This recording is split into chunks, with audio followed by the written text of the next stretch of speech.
નમસ્કાર મિત્રો, રવિ English ઇન્સ્ટિટ્યૂટની channel પર આપ સર્વેનું હાર્દિક સ્વાગત છે। यूं जमीन पर बैठकर क्यों आसमान देखता है, यूं जमीन पर बैठकर क्यों आसमान देखता है, पंखों को खोल जमाना सिर्फ उड़ान देखता है, जमाना सिर्फ उड़ान देखता है। लहरों की तो फितरत ही है शोर मचाने की, लहरों की तो फितरत ही है शोर मचाने की, मंजिल उसी की होती है जो नजरों में तूफान देखता है, जो नजरों में तूफान देखता है। चलो મિત્રો, આવા જ ક્યાંક આત્મવિશ્વાસ સાથે આજનો લેક્ચર શરૂ કરવા જઈ રહ્યા છીએ। ઇમ્પેરેટિવ પાર્ટ 2 મિત્રો, પાર્ટ 1 ની અંદર મેં તમને ડિરેક્ટલી સેન્ટેન્સીસ સમજાવ્યા હતા, જેમાં આપણે જરણનો પ્રયોગ કર્યો હતો, એટલે કે ક્રિયાપદ અને પછી આઈએનજી વાળું રૂપ મૂક્યું હતું। અને ઓલરેડી મેં તમને ઘણા બધા સેન્ટેન્સીસ પ્રેક્ટિસમાં આપ્યા છે।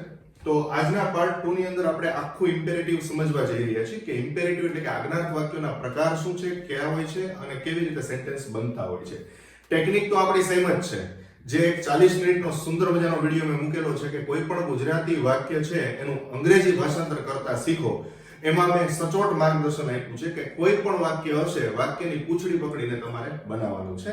તો આમાં પણ એ જ નિયમ લાગુ પડશે। આપણે એક્ઝામ્પલ જોતા જઈએ। સૌથી પહેલા ઇમ્પેરેટિવનો પહેલો પ્રકાર આપણે શીખવા જઈ રહ્યા છીએ મિત્રો, ઓર્ડર્સ। ઓર્ડર્સ એટલે હુકમો, બરાબર? તો એમાં પહેલું ઉદાહરણ છે તમારી સમક્ષ, રેઝ હેન્ડ્સ। રેઝ એટલે ઊંચું કરવું, બરાબર? અને રેઝ ઊંચા થશે, રેઝ હેન્ડ્સ એટલે કે હાથ ઊંચા કરો। પછી એની જેમ તમે પાછળ શબ્દો ચેન્જ કરો તો ઘણા બધા સેન્ટેન્સ આ એક ક્રિયાપદ ઉપર બની શકે। જેમ કે રેઝ યોર ફિંગર, તમારે આંગળી ઊંચી કરો, ફિંગર એટલે આંગળી, રેઝ યોર ફિંગર। અવાજ ઊંચો કરો, મોટેથી બોલો, રેઝ યોર વોઇસ। વોઇસ એટલે ધ્વનિ, અવાજ, માણસનો જે અવાજ છે એને વોઇસ કહીએ છીએ, અને એ ઘોંઘાટમાં પરિવર્તન થાય ત્યારે એને નોઇઝ કહેવામાં આવે છે, NOISE, નોઇઝ। તો રેઝ યોર વોઇસ, બરોબર? તો મોટેથી બોલો। તો આ રીતે બીજા ઘણા બધા વાક્યો તમે બનાવી શકો। ત્યારબાદ આવે છે second example, mind your work. તારું કામ સંભાળ। આપણે ઘણીવાર એમ કહેતા હોય કે ભાઈ તું તારું કર, મારું કરમાં, તો માઇન્ડ યોર વર્ક। એને વધારે સ્ટાઇલિશ વેથી અત્યારે પ્રોફેશનલ બેઝ ઉપર બોલાય છે mind your own business, mind your own business, OWN, on એટલે તારો પોતાનો ધંધો સંભાળ। અને એ જ વસ્તુ માઇન્ડ પછી તમે અલગ અલગ વસ્તુ સંભાળવા માટે કહી શકો છો, બરાબર? માઇન્ડ યોર ટંગ, જીભ સંભાળીને વાત કર, ભાષા સુધાર, તો માઇન્ડ યોર ટંગ કહી શકો છો, માઇન્ડ યોર લેંગ્વેજ કહી શકો છો મિત્રો। તો એક વાક્ય ઉપરથી બીજા ઘણા વાક્યો બની શકે છે। ત્યારબાદ સી એટલે કે third example, drive the car slow અથવા સ્લોલી। ઘણા એડવર્બ એવા હોય છે ફ્રેન્ડ્સ, અને એડજેક્ટિવ પણ એવા હોય છે કે જે બંને કામ કરતા હોય છે, જે ઓલરેડી એડજેક્ટિવનું કામ પણ કરે અને એટલે કે વિશેષણનું કામ કરે અને ક્રિયા વિશેષણનું। તો અહીંયા સ્લો એ જ વસ્તુ છે કે સ્લો છે, સ્લોનો મતલબ થાય છે એડજેક્ટિવ, એટલે કે this is a slow car. આપણે એમ કહેતા હોય કે ધીમી કાર છે, પણ કાર ધીમે ચલાવી તો ધીમેથી, તો એની માટે આપણને નો ડાઉટ એમ જ હોય કે ભાઈ ચાલો એલવાય લગાડી દેવાનું। તો એમાં ડિક્શનરીની અંદર બંને વસ્તુ સૂચવેલી છે। સ્લો છે એ એમનેમ તમે એઝ ઇટ ઇઝ મૂકી શકો છો ક્રિયાશીલ એટલે કે ક્રિયા વિશેષણ તરીકે, અને એલવાય લગાડો તો પણ સાચું। જેવી રીતે ફાસ્ટ છે એને એલવાય નથી લાગતું, પાછું ફાસ્ટલી નામનો વર્ડ ડિક્શનરીમાં આપવામાં આવેલો નથી, માઇન્ડ ઇટ, બરાબર? એટલે ધ્યાન રાખજો, માઇન્ડ ઇટ, માઇન્ડ ઇટ, ધ્યાન રાખજો, બરાબર? Drive the car slowly, car ધીમે ચલાવો। ત્યારબાદ પછીનું example D, show me your car. અહીંયા ડ્રાઈવ પછી તમે કોઈ પણ વસ્તુ મૂકી શકો, drive the scooter slowly, drive the bike slowly, drive the bicycle slowly, તમારે જે મૂકવું એ મૂકી શકશો। એટલે આ હું તમને નમૂના આપું છું, આની ઉપરથી તમારે ઘરે પ્રેક્ટિસ કરવાની છે, એ વાક્યો બનાવજો, લાઉડલી બોલજો, એટલે તમને સ્પીકિંગ પણ તમારું ઇમ્પ્રૂવ થતું જશે ફ્રેન્ડ્સ। ત્યારબાદ શો મી યોર કાર, તમારી કાર મને બતાવો। તો હવે એની જગ્યાએ તમે કોઈ પણ વસ્તુ કહી શકો, અને બધામાં તમે જોજો આપણી ટેકનિક સેમ છે। મેં તમને અગાઉ વાત કરી કે કર્તા વાળું વાક્ય ન હોય, કર્તા હોય, કોણ પૂછવાથી જે મળે બધું કર્તા છે, સબ્જેક્ટ છે, તો આપણે કર્તાથી શરૂ કરીએ। કર્તા ન હોય તો પાછળથી શરૂ કરો, બધામાં એ જ રીતે બન્યું છે, જુઓ તમે, બરાબર? જેમ કે તમારી કાર મને બતાવો, તો બતાવો એટલે શો, પછી મને એટલે મી, અને પછી તમારી કાર એટલે your car, show me your car, correct? પછી એ રીતે તમે બીજા વાક્યો બનાવી શકો કે show me your pen, show me your house, show me your home, show me your flat, show me your bike.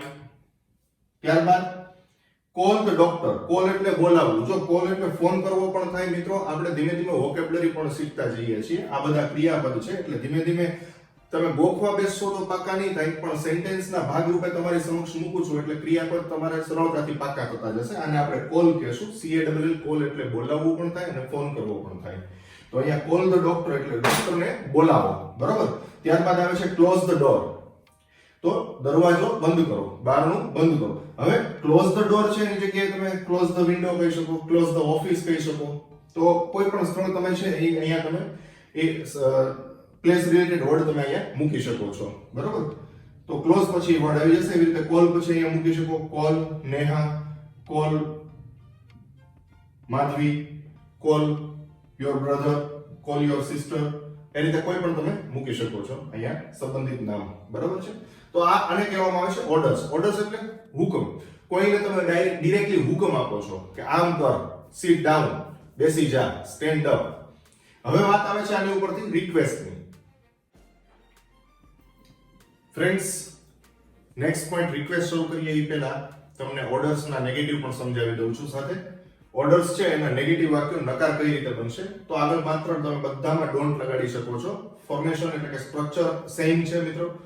Don't પછી સીધું આપણે ક્રિયાપદ યુઝ કરવાનું છે. જેવી રીતે ઓર્ડર્સ છે એમાં આપણે વર્બ વાપર્યું એટલે કે ક્રિયાપદ વાપરીને પછી અધર વર્ડ મૂક્યું હતું. આની અંદર આપણે નેગેટિવ કરશું એટલે ડોન્ટ પછી આપણે જો આનું સ્ટ્રક્ચર આ રીતે બની શકે.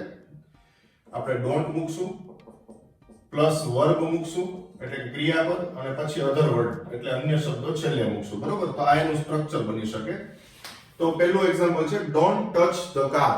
એટલે મેં અહીંયા તમને ઓપ્શનલ ઘણા બધા આપ્યા છે, પણ આપણે એક સેન્ટેન્સ ઉપરથી પછી ઘરે તમે કેટલી બધી પ્રેક્ટિસ કરી શકો છો એના ઉપર આપણે ધ્યાન કેન્દ્રિત કરીએ. કારને અડમાં અથવા તો કારને ન અડો, બરાબર. તો ડોન્ટ પછી ટચ એટલે અડવું થશે. Don't touch the car. પછી એ જગ્યાએ તમે બાય, માય સન, મી, ગીતા, સીતા કોઈ પણ વિભક્તિ મૂકી શકો છો.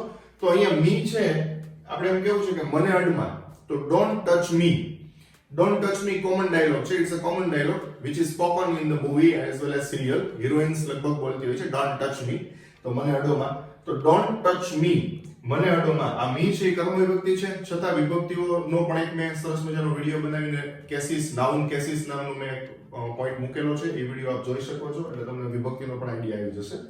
તો કારને અડમાં કે ન અડો એટલે don't ટચ ધ કાર. પછી એવી રીતે bike, me, my son etcetera એટલે કે તમે વગેરે વગેરે શબ્દો મૂકી શકો છો. ત્યારબાદ બી ડોન્ટ ડ્રિંક ટી. હવે આપણે પેલા ચા ની વાત કરીએ છીએ તો ડોન્ટ મૂક્યું, બરાબર.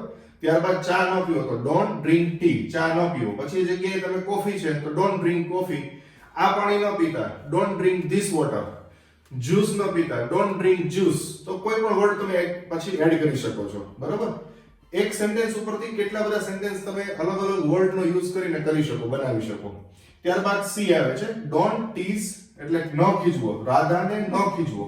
તો ડોન્ટ ટીઝ રાધા. પછી એમાં સીતા, મી, મને ન ખીજવો તો ડોન્ટ ટીઝ મી, અમને ન ખીજવો તો ડોન્ટ ટીઝ પછી અસ મૂકી શકો છો, બરોબર. કોઈ પણ નામ મૂકી શકો છો, માય બ્રધર, માય સિસ્ટર, એ રીતે. ત્યારબાદ ડી નામનું એક્ઝામ્પલ આપણે જોઈએ તો ડોન્ટ ઇન્સલ્ટ. ઇન્સલ્ટ એટલે અપમાન કરવું. ડોન્ટ ઇન્સલ્ટ માય નેશન, મારા રાષ્ટ્રનું અપમાન ન કરો. પછી હવે એ જગ્યાએ આપણે એમ કેવું છે કે મારું અપમાન ન કરો તો ડોન્ટ ઇન્સલ્ટ મી કહી દો. અમારું અપમાન ન કરો ડોન્ટ ઇન્સલ્ટ અસ. ત્યારબાદ તમે અહીંયા ફ્રેન્ડ કે whatever, sister, brother, my father, my parents કોઈ પણ તમે ટૂંકમાં વાક્યના સંદર્ભમાં બોલી શકો છો. મારા રાષ્ટ્રનું અપમાન ન કરો તો ડોન્ટ ઇન્સલ્ટ માય નેશન. ત્યારબાદ ઈ ડોન્ટ ઈટ પાણીપુરી. હવે જો એની અંદર તમે ઈટ પછી કોઈ પણ વસ્તુ મૂકી શકો. પાણીપુરી છે, જંક ફૂડ છે, કોઈને આપણે જંક ફૂડ ખાતા અટકાવવા છે તો આપણે ના કઈ રીતે પાડશું તો ડોન્ટ ઈટ જંક ફૂડ, બરાબર. ત્યારબાદ આપણે ફ્રૂટનું કોઈ કેવું છે કે ભાઈ ગ્રેપ્સ અત્યારે ન ખાવ તો ડોન્ટ ઈટ ગ્રેપ્સ. પછી અત્યારે માટે નાવ શબ્દ ખાલી મૂકી દેવાનો છે એટલે, બરાબર. તો પાણીપુરી ન ખાવ તો ડોન્ટ. અને ટેકનિક સેમ છે મિત્રો, આ બધામાં ડોન્ટ લાગ્યું. ત્યારબાદ આપણે લાસ્ટ વર્ડ જોશું, ખાવ એટલે ઈટ અને પછી પાણીપુરી. બધામાં ડોન્ટ લગાડી અને લાસ્ટ જતું રહેવાનું છે. જેમ કે અહીંયા મારા રાષ્ટ્રનું અપમાન ન કરો તો ડોન્ટ. પછી આપણે પાછળ જતા અહીંયા ઇન્સલ્ટ માય નેશન. બધા વાક્ય એ રીતે જ મૂકેલા છે. Okay friends, let's carry forward. હવે રિક્વેસ્ટ ની વાત કરીએ. Let's talk about request. Request એટલે વિનંતી. હવે વિનંતી છે એ તો બટ ઓબ્વિયસ છે, આપણે ખ્યાલ જ છે કે પ્લીઝ લગાડવાથી વિનંતીની શરૂઆત થાય. ગુજરાતીમાં આપણે મહેરબાની કરીને કહીએ અને ઇંગ્લિશમાં પ્લીઝ કહીએ, બરોબર? તો ખાસ જોજો, પ્લીઝ છે મેં અહીંયા સ્ટ્રક્ચર જે તમને બતાવ્યું છે એ જોજો. પ્લીઝ પછી પ્લસ વર્બ પ્લસ અધર વર્ડ એટલે અન્ય શબ્દો. હવે પ્લીઝ મેં પાછું લાસ્ટમાં પણ લખ્યું છે. એટલે વાક્ય છે પ્લીઝ વાળું જ્યારે રિક્વેસ્ટ વાળું વાક્ય બનાવો છો તો પ્લીઝ તમે બિગિનિંગમાં પણ એટલે કે શરૂઆતમાં પણ વાપરી શકો અને વાક્યના સાવ છેલ્લે અંતમાં પણ વાપરી શકો છો. અને આમ જુઓ તો રિક્વેસ્ટ અને ઓર્ડરમાં લાંબો તફાવત નથી. તમે વિડિયો થોડો આગળ લઈને જોઈ શકો છો. ઓર્ડરમાં આપણે ડાયરેક્ટ ક્રિયાપદથી શરૂ કરીએ છીએ, જ્યારે અહીંયા રિક્વેસ્ટ માટે પ્લીઝ છે એ ખાલી આપણે એડ કર્યું છે, આમાં બીજું કાંઈ જ નથી. અને હા ફ્રેન્ડ્સ, કોમા છે પ્લીઝ પર આગળ હોય કે પાછળ હોય, પ્લીઝ છે અહીંયા પ્લીઝ પછી આપણે કોમા લગાડશું, એ ખાસ ભૂલવાનું નથી, બરોબર? તો પહેલું ઉદાહરણ છે કે પ્લીઝ ગીવ મી પેન, મહેરબાની કરી મને પેન આપો. આપણે કોઈને રિક્વેસ્ટ કરવી છે તો પ્લીઝ પછી જે ક્રિયા આપણે કહીએ છીએ, કાર્ય કરવા માટેની જે વાત કરીએ છીએ એ ક્રિયાપદ અને ત્યારબાદ અન્ય શબ્દો. પછી અહીંયા કોઈ વિભક્તિ આવશે તો કર્મ વિભક્તિ ક્રિયાપદની પાછળ તરત જ મૂકવામાં આવે છે.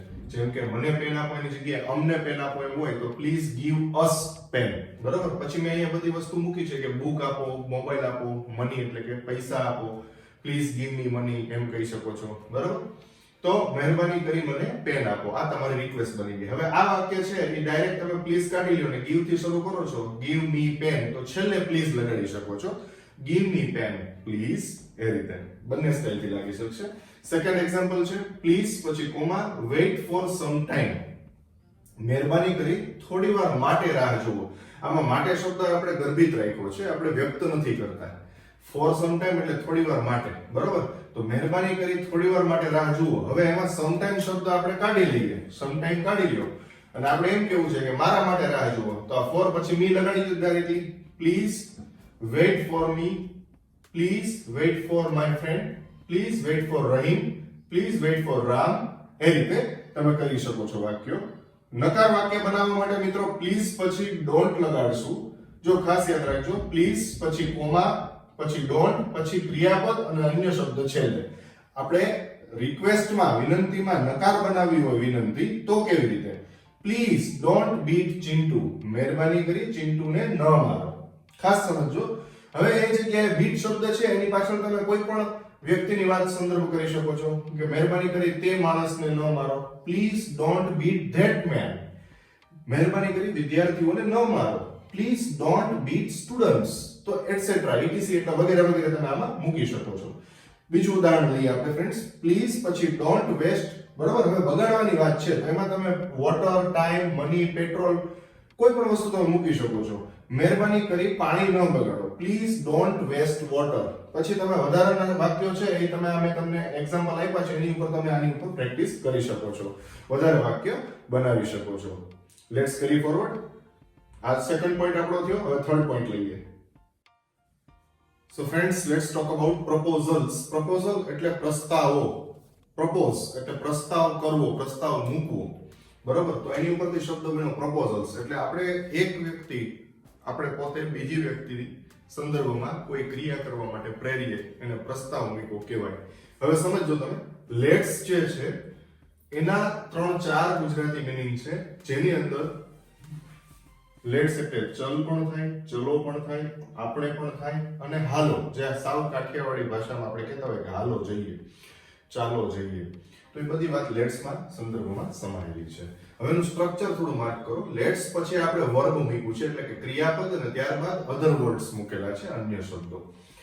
પહેલું એક્ઝામ્પલ આપણે લઈએ. જો ખાસ યાદ રાખજો કે આની અંદર આપણે સંદર્ભ સમાયેલો છે, એટલે ચલો આપણે એમ આવે તો આપણે વી મૂકવાની જરૂર રહેતી નથી.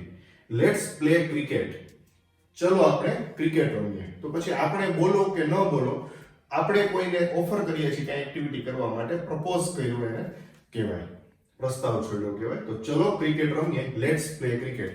એટલે આપણે હવે જ્યારે પણ કોઈને આપણે કઈ ક્રિયા કરવા પહેરશું, જસ્ટ લાઈક આપણે શાંતિથી બેઠા છીએ ને આપણે બીજા ફેમિલી મેમ્બર સાથે બેઠા હોય ને એમ કહીએ કે ચાલો આપણે બધા કાર્ડ્સ થી રમીએ, પત્તે રમીએ, તો let's play with cards, let's play chess, બરાબર? લેટ્સ વોચ ટીવી, એ રીતે. તો લેટ્સ પ્લે ક્રિકેટ. પછી અહીંયા મ્યુઝિક, પિયાનો, તમે આ બધા અધર વર્ડ્સ યુઝ કરી આની ઉપર વધારે પ્રેક્ટિસ કરી શકશો. ત્યારબાદ બી નંબરનું એક્ઝામ્પલ છે, second example, let's go to visit. જો ચાલો આપણે સરને મળવા જઈએ, તો ચાલો આપણે એટલે લેટ્સ આવી ગયું, ત્યાર પછી જઈએ એટલે ગો. હવે બીજી ક્રિયા આવે ને, ગ્રામરના નિયમ પ્રમાણે એક ક્રિયા પછી બીજી ક્રિયા કે ત્રીજી ક્રિયા જેટલી ક્રિયાઓ આવે એ બધાને ટુ લાગતો જાય છે સંદર્ભમાં. તો આ ટુ લગાડવો, જે આ ટુ છે એ પ્રેપોઝિશન છે. આપણે એને આગળ ડીપમાં પણ સમજશું કે પ્રેપોઝિશન શું છે, એની વિશે આગળ વાત કરશું. તો લેટ્સ ગો ટુ વિઝિટ એટલે ખરેખર આનું શું બોલે છે કે ચલો આપણે સરને મળવા માટે જઈએ. આ માટે સંદર્ભ છે એ ફોર અને ટુ બંનેથી તમે બતાવી શકો છો. અહીંયા આપણે ગર્ભિત રાખીએ છીએ એટલે ગો ટુ વિઝિટ સર. પછી ગીર ફોરેસ્ટની મુલાકાત લઈએ કે ગોવાની કે લાઇબ્રેરીની, તો લેટ્સ પછી તમે ગો ટુ એમ કરીને કહી શકો છો કે ચાલો આપણે ગીરની મુલાકાત લેવા જઈએ, તો let's go to visit Gir, let's go to visit Goa, એ રીતે. બરોબર. ત્યારબાદ third example, let's find your pen. ચલો આપણે તમારી પેન શોધીએ, ચાલ તારી પેન શોધીએ.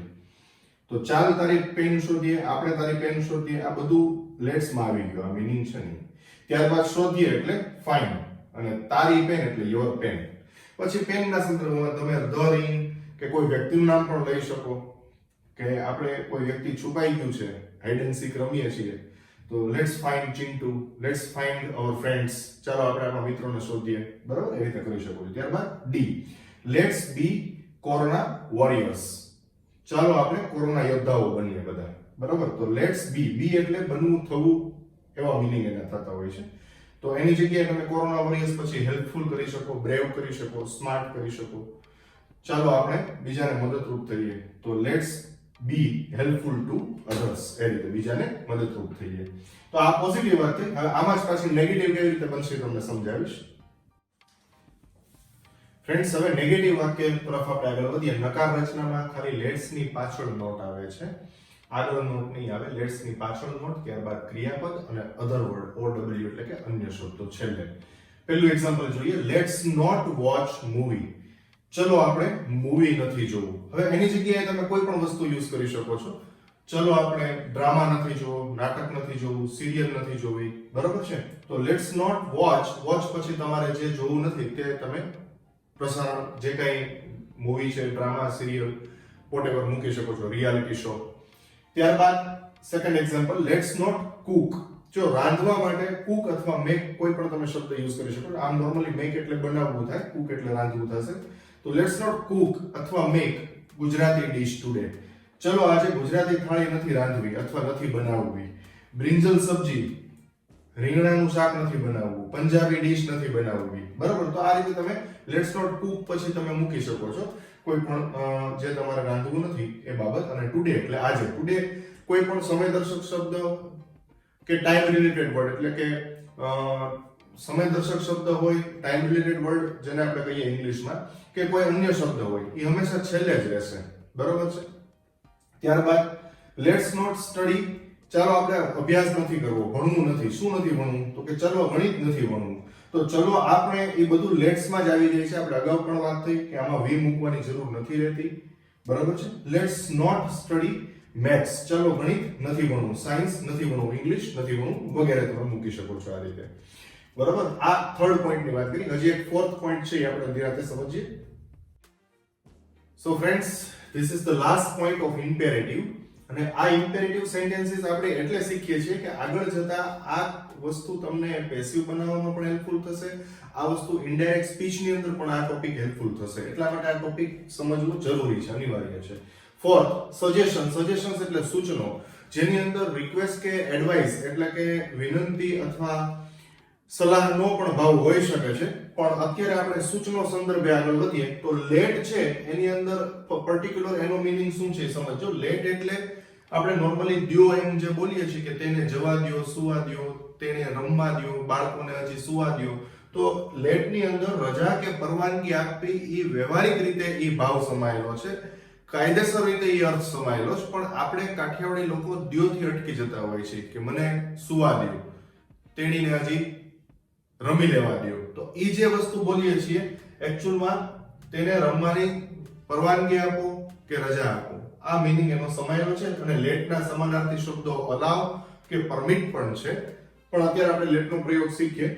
લેટ પછી ઓબ્જેક્ટિવ કેસ આવશે એટલે કે કર્મ વિભક્તિ, ત્યારબાદ ક્રિયાપદ અને અધર વર્ડ્સ. બરોબર મિત્રો, જોજો ઓબ્જેક્ટિવ કેસ આપણે ઓલરેડી કેસીસ નો ટોપિક મૂક્યો, એમાં તમને સમજાવેલું છે, છતાં અહીંયા મેં હાઇલાઇટ આપી છે. મી એટલે મને, અસ એટલે અમને, હિમ એટલે તેને, એ પુરુષ માટે વપરાશે, હર એટલે તેણીને સ્ત્રી માટે, ધેમ એટલે તેમને અથવા તેઓને, ઈટ એટલે પશુ પક્ષી માટે તેને. બરોબર, હવે મેં થોડા એક્ઝામ્પલ આપ્યા છે, ધ્યાનમાં લેજો. પછી એવા એક્ઝામ્પલ તમે ઘરે બનાવવાનો પ્રયત્ન કરજો એટલે એની ઉપર ગ્રીપ આવશે.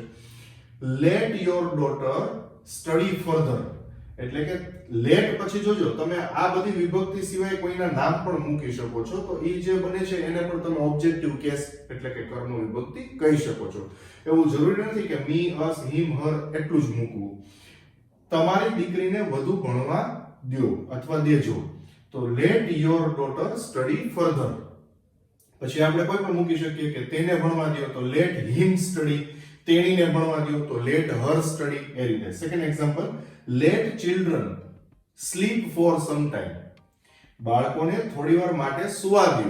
આપણે ઘણીવાર એમ કહેતા કે હજુ વાર છે, બાળકોને થોડીવાર માટે ભલે સુવા દો, તો let children sleep for some time. ત્યારબાદ થર્ડ એક્ઝામ્પલ, લેટ પાપા અથવા ફાધર મૂક્યું છે, ટેક રેસ્ટ, પિતાજીને આરામ કરવા દો.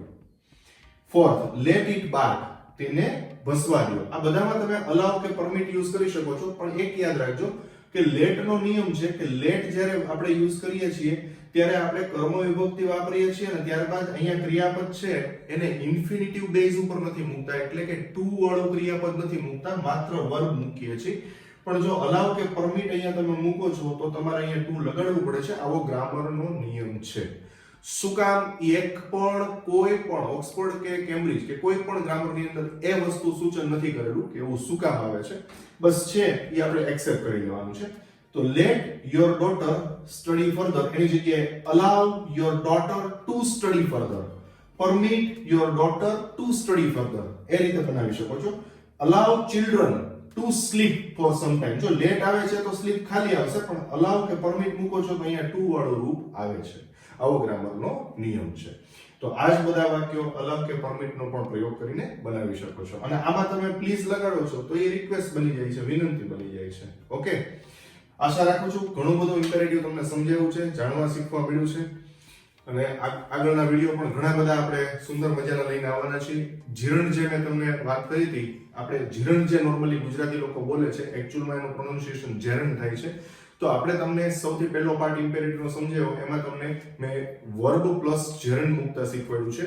એટલે કે કીપ ગોઈંગ, કીપ ડાન્સિંગ, તો એ રીતે જે વર્બ પછી એન્જ આવ્યું. તો હવે હું આગળ જતા નેક્સ્ટ વિડીયોની અંદર જેરણ, પાર્ટિસિપલ એટલે કે પ્રેઝન્ટ પાર્ટિસિપલ અને પાસ્ટ પાર્ટિસિપલ, આ ત્રણેયના ડિફરન્સીસ સુંદર રીતે સમજાવવા જઈ રહ્યો છું અને એની એક્સરસાઇઝ પણ તમને આપવાનો છું. જેવી રીતે આમાં આ પ્રેક્ટિસ તમને આપી છે, એમાં તમને વધુ પ્રેક્ટિસ મળવાની છે.